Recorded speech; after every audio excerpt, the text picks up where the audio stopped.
Hola, sean bienvenidos a un video más. Seguimos en este curso relacionado con las diferencias culturales, con los protocolos y conociendo las diferencias de pensamiento entre las diferentes culturas. Creo que ahorita hemos avanzado muchísimo, que hemos dado una revisada también a dónde se encuentra México dentro de las escalas. El día de hoy vamos a ver dos temas muy importantes y creo que también nos van a servir para poder tener más herramientas y que siempre en tus negociaciones internacionales lo hagas de forma ideal, más contundente y con mucho más éxito. Y bueno, pues vamos a comenzar con el primer tema. Y este tema es el arte de la persuasión.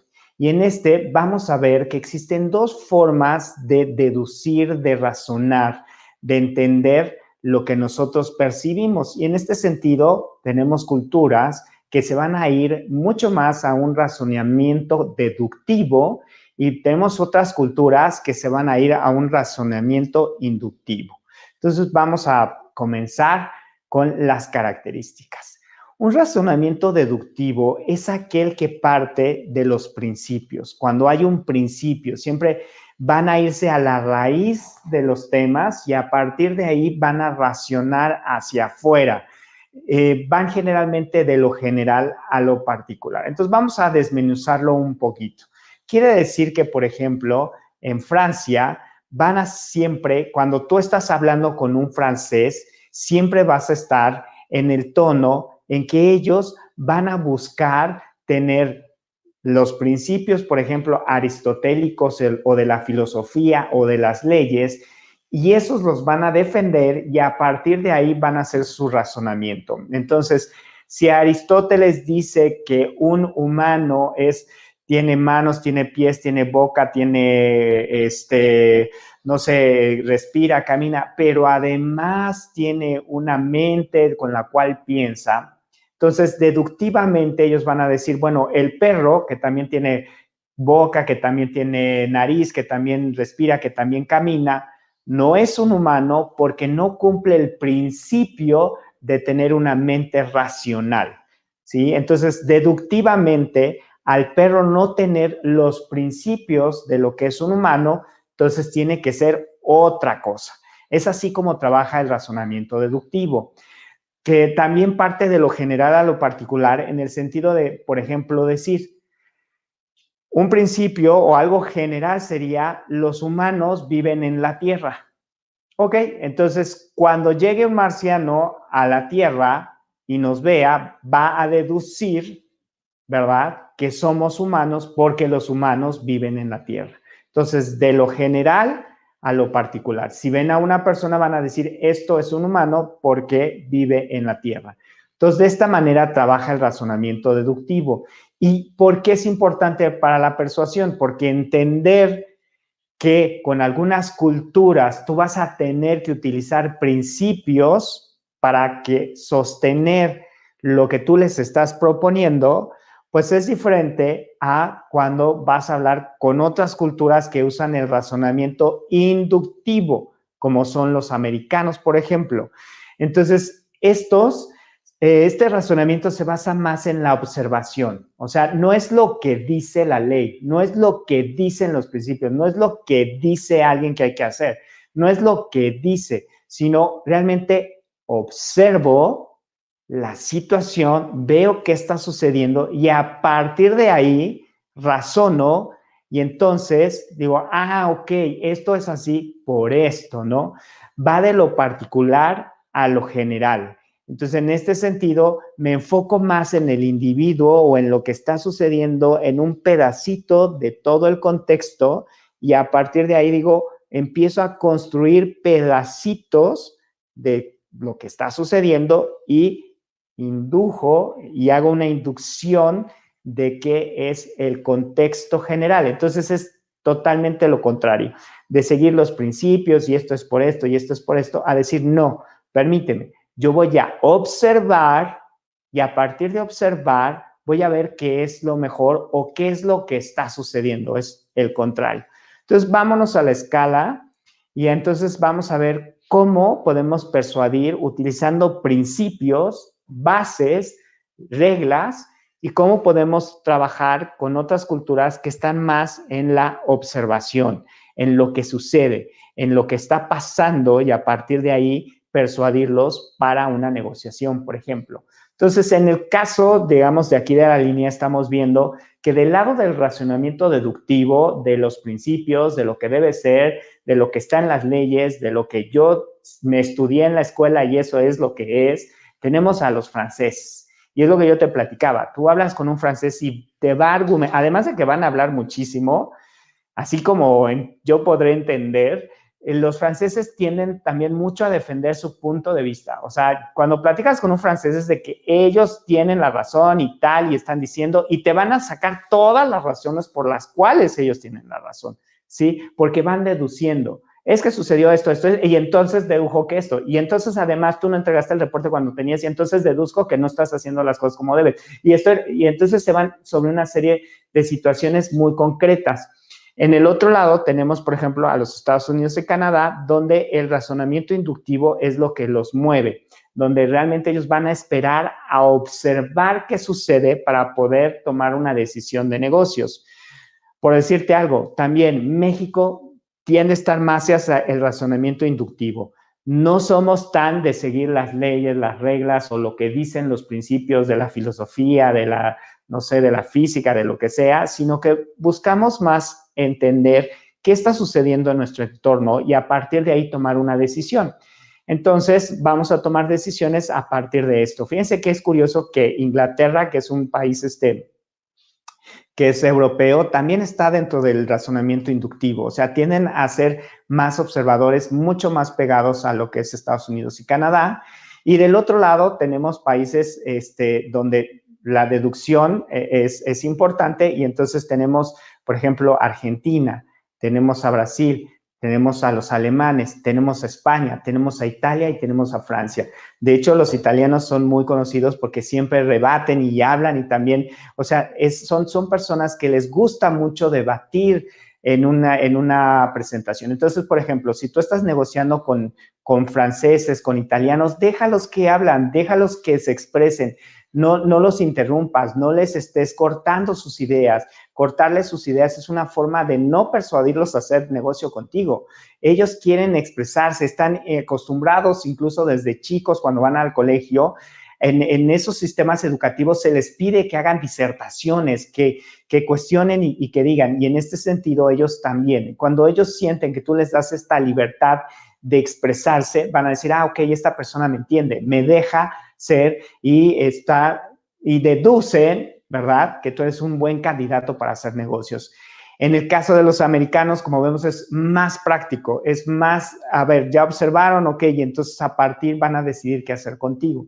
Entonces, esta es la diferencia para poder persuadir o no a ciertas culturas. Ahora vámonos a un tema que es muy importante, que es el tipo de liderazgo. Y este tipo de liderazgo puede ser igualitario o puede ser jerárquico, ¿ok? Y entonces aquí ya saben dónde está México. A ver, adivinen, pues obviamente más del lado jerárquico, ¿no? Creo que aquí sí tendemos a ser más contundentes como jefes o como líderes, o se les reconoce a un líder por su jerarquía. Entonces vamos a ver qué pasa. Bueno, cuando estamos hablando de culturas que tienen un tipo de liderazgo que es igualitario, estamos hablando de culturas que existe poca distancia entre los miembros del equipo. Quiere decir que, bueno, tú puedes ser el jefe, tú puedes ser el de la intendencia, pero todos colaboramos para lograr las metas de la empresa. O sea, juntos hacemos la empresa a través de un trabajo, digamos, que es igualitario, que es equitativo. El jefe, más que ser un jefe y que dice qué se va a hacer, es un facilitador. Por ejemplo, en Suiza, los niños cuando van van a la escuela, se les enseña que el adulto que está enfrente de ellos es una persona que les está facilitando el proceso de aprendizaje.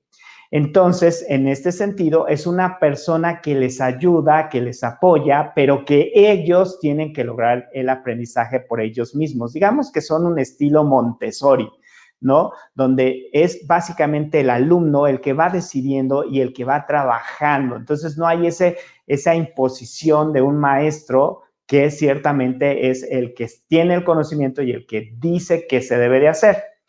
En el caso, por ejemplo, de los países o las culturas donde el liderazgo es igualitario, también la comunicación es mucho más ágil. Recordemos que en otros lugares, pues hay que ir a la secretaria, de la secretaria, de la secretaria, pasas a la secretaria, de esa secretaria, de la otra secretaria, y entonces ya llegas al jefe, ¿no? Y en este sentido, como que los diferentes niveles de la organización van siendo como los parámetros que te van midiendo hacia dónde tú te puedes mover en términos de comunicarte, ¿no? Incluso a mí me ha tocado empresas donde el jefe, por ejemplo, un caso muy reciente donde estuve colaborando, el jefe prácticamente nunca hablaba con sus subordinados más bajos. Todo lo veía con la gerencia y jamás se dirigía a la gente que estaba abajo de esa gerencia, que eran los contadores. Era una persona que estaba en el área financiera y él únicamente hablaba con la contadora y pues de la contadora no pasabas, ¿eh? Si eras del auxiliar contable, para poder llegar a él era como, pues no era posible, ¿sí? Porque no era un sistema igualitario. En realidad, la comunicación no era ágil, porque si esta persona de abajo quería comunicar algo, tenía que pasar forzosamente por el gerente o la gerente para llegar al director de finanzas. En el caso, por ejemplo, del igualitario, no. Tú puedes acercarte y tienes una política de puerta abierta y en el cual puedes tú colaborar. Entonces, justamente aquí estamos viendo que el igualitario tiende a ser una sociedad donde todos aportamos para un fin. Obviamente, lo contrario sería un sistema jerárquico, donde tenemos también una figura líder paternalista mucho más fuerte, donde hay una fuerte distancia entre los miembros del equipo. Aquí lo que tú ves es lo que yo te decía. O sea, las bases difícilmente van a hablar con el jefe máximo, ¿no? Ahí vas a encontrar que va a ser muy complicado para ellos poder comunicarse con el jefe directo. Tienen un director con una fuerte personalidad. Necesitas de estas personalidades muy potentes que tengan, ya puede ser un gran carisma o una gran contundencia, o a veces no es una gran habilidad, pero que tiene una gran imagen dentro de la sociedad, dentro de esa corporación, y entonces este sistema es jerárquico. El estatus es muy importante también. Recientemente tuve oportunidad de colaborar en una empresa donde realmente, pues, solamente nosotros y el director salíamos a comer. No compartíamos mucho con el demás equipo, ¿no? El estatus se marcaba por quién tiene oficina, quién no tiene oficina, etcétera. Y la comunicación siempre es jerárquica, no llegas directo, sino que tiene que ser a través de un canal concreto. En este caso vamos a ver ahora los países. México tiende, así ven, siempre está un poquito más al centro, ahora se tiende a mover hacia lo jerárquico.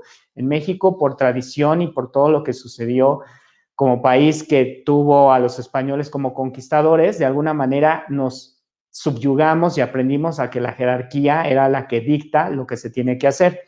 En este sentido, del otro lado tenemos sistemas más igualitarios, ¿no? Entonces, viendo los extremos, tenemos, por ejemplo, a Holanda, donde el liderazgo es muy compartido, es básicamente muy plano, en el sentido de que también, por ejemplo, los reyes, la reina de Holanda salen a la calle y la gente, pues vamos, o sea, pueden salir a comprar a la tienda, etcétera, etcétera. Tienen una jerarquía, pero que está empática con el lugar donde viven, con el país donde están.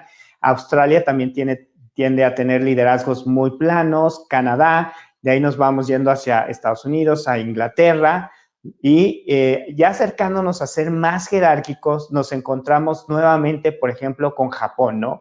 Japón, como ven, en diferentes partes de la escala tiende a ser muy extremista. Japón nunca está a la mitad. Japón siempre o es de un lado o es del otro. Es como muy interesante la cultura japonesa como tal. Entonces, tienden a ser sumamente jerárquicos. Recordar que cuando estás en negociaciones con japoneses, mantener el protocolo siempre es muy recomendable, mantener también la posición en que tú estás, siempre una posición de respeto absoluto a la persona. Si es una persona de mucha edad, es por supuesto a la que le tienes que poner mucha atención, pero en general, fíjate que los equipos japoneses tienden a colaborar. Cuando estás en una negociación con japoneses, muchos de ellos van a hablar, pero en realidad el que menos habla tiende a ser el jefe de todos ellos. O sea, es decir, tú en una negociación con japoneses pon atención del que no habla, porque ese es el que está analizando a todos y el que está decidiendo quién y cómo se está desempeñando. Porque es como las piezas de ajedrez que él manda hacia adelante y él está como el rey en el ajedrez que lo están cubriendo todas las demás piezas. Ese es el esquema de negociación japonés, ¿no? Sin embargo, por ejemplo, si vas a negociar algo con canadienses, pues el jefe puede estar ahí y realmente no pasa nada. Miren, conocemos esta historia de Heineken que compra una empresa mexicana, ¿no? Y pues, ¿qué sucedió con esa compra de una empresa que fabricaba cerveza en México? Sucedió que la gente mexicana pues terminó también con equipos, ¿verdad? Que tenía que, ellos eran, los mexicanos terminando siendo jefes de personas europeas, donde el liderazgo era mucho más igualitario y en México siempre es jerárquico, ¿no? Entonces se quejaban con la consultora y le decían, oye, ¿sabes qué? Es que esta gente europea no me hace caso, no me respeta, yo soy el jefe, yo soy el que digo aquí lo que se tiene que hacer y estos europeos no me hacen caso, simplemente me interrumpen, dicen lo que quieren, dan sus ideas y no les importa que yo sea el jefe aquí. Y es justamente este choque cultural en el cual pues están pensando como mexicano, bueno, yo soy la autoridad, oye, déjame hablar a mí, o por qué me interrumpes, o por qué estás dando ideas contrarias a lo que yo estoy diciendo. Y para los europeos simplemente era la forma normal de decir, oye, estoy colaborando con la empresa, dando mis ideas, mis puntos de vista, y aunque tú seas el jefe, yo también valgo, y entonces podemos aportar siendo de esta forma interactivos, ¿no? Entonces, en la parte del liderazgo es muy importante entender esto. Obviamente, del lado también jerárquico tenemos nuevamente a China, tenemos nuevamente a Rusia, por ejemplo, los zares rusos. Tenemos toda esta situación en Rusia donde la autoridad es un punto muy fuerte. Tenemos en la India. Y fíjense cómo muy cerca de México están Italia, está Francia, está España, estos países europeos también con un liderazgo cargado un poquito más hacia este lado. Y del otro lado, como les digo, Holanda, Canadá, Australia y Estados Unidos con liderazgos un poco más flat, donde el que yo sea el jefe no significa que soy una autoridad o que tengo que poner cara de palo y decirte exactamente lo que tienes que hacer, donde en realidad se busca que todos juntos colaboremos para lograr un objetivo y un resultado concreto en la empresa.